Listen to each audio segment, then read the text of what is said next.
Hey, it's Toby from Heavywgt MMA. The big London card coming up on July 24th, Aspinall versus Blaydes, plus a heap of scousers, Darren Till, Molly Meatball McCann, Paddy Pimblett. Here's some quick picks from Colby, Thicknesse, Volk's training partner and I. Okay, we got Paddy Pimblett versus Jordan, the Monkey King Leavitt. Paddy says he doesn't get knocked out, but nearly gets knocked out every fight. In this fight, I think they've chosen the right opponent, someone that probably won't knock him out. Paddy's much more explosive. He should be able to match him with the grapple or even be better. So expecting a Paddy KO in the first round by some sort of flurry. What about you, bro? I think, like you said, it's a good matchup for Paddy. It's obviously going to play into his favour being in London with the crowd and everything like that.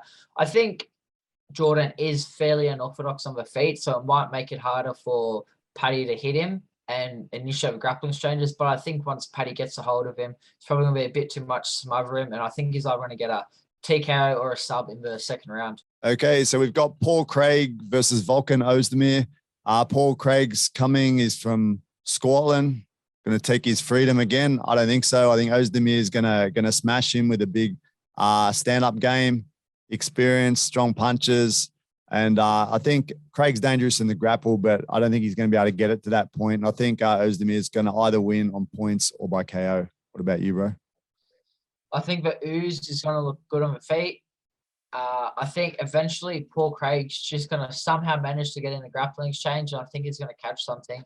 I think Paul Craig's pretty much going to be losing this fight until he wins it. I'm thinking he's probably going to latch up a neck or an arm, and he's probably going to be in the second round for a submission finish.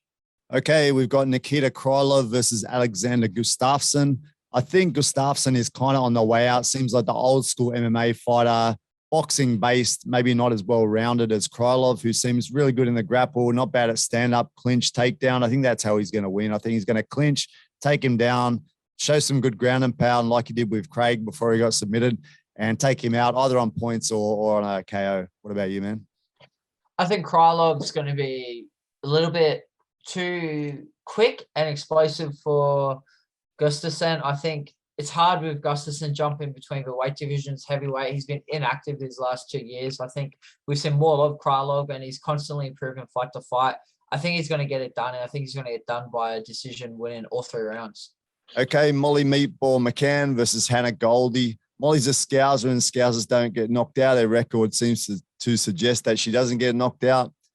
She had a great win recently with a spinning elbow. She's got great momentum. She loves feeding off the energy of a London crowd. I'm thinking that she's going to take her. She's going to throw flurries. She's going to be full of energy. She's not going to let Goldie stand back and control the stand up with feints and high kicks, and she'll get probably a points win, man. What about you? What are you thinking? Yeah, I think Molly's experience is going to be a big factor, having twice as many fights. She's fought better opposition. I think if she can sort of make it a bit of a dogfight, work her body early, she might be able to get the KO. But Goldie's pretty good at range, so I think it's going to be more of a decision victory by Molly. Okay, we've got Jack Hermansson versus Darren Till. Will the Scouser continue the takeover with his countrymen on this show or not? Till's training with Khamzat Chimaev, but I don't know that his wrestling would have improved enough to take another ground fighter like Hermansson. So I'm expecting Hermansson again to take him down, tire him, and punish him. And I think he's going to have 3 rounds on the ground and sub all points win for Hermansson. What do you think, man? I think we're going to see, hopefully, classic Darren Till comes out. I hope he can throw the straights down the center, work the body early, get Hermansson hesitant on the shots. If he can, I think we're going to see a big left-hand finish. And I think it's going to be do or die for Darren Till at this point. He either needs to get this KO, show he's improved his wrestling, or the blueprint's there on how to beat him. Okay, so Curtis Blaydes versus Tom Aspinall. Blaydes is a formidable wrestler, growing in confidence in the stand-up. Got KO power, but he's coming up against a big up-and-comer, developed striker with great jiu-jitsu, man. I'm hoping Aspinall is going to get the win because I'm excited about his future.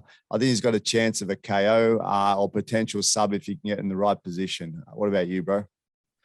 Yeah, I'm interested to see how this matchup plays out. I think Tom will get the W. I think if he can use some sort of forward counter pressure and draw some punches out, looks for the counter.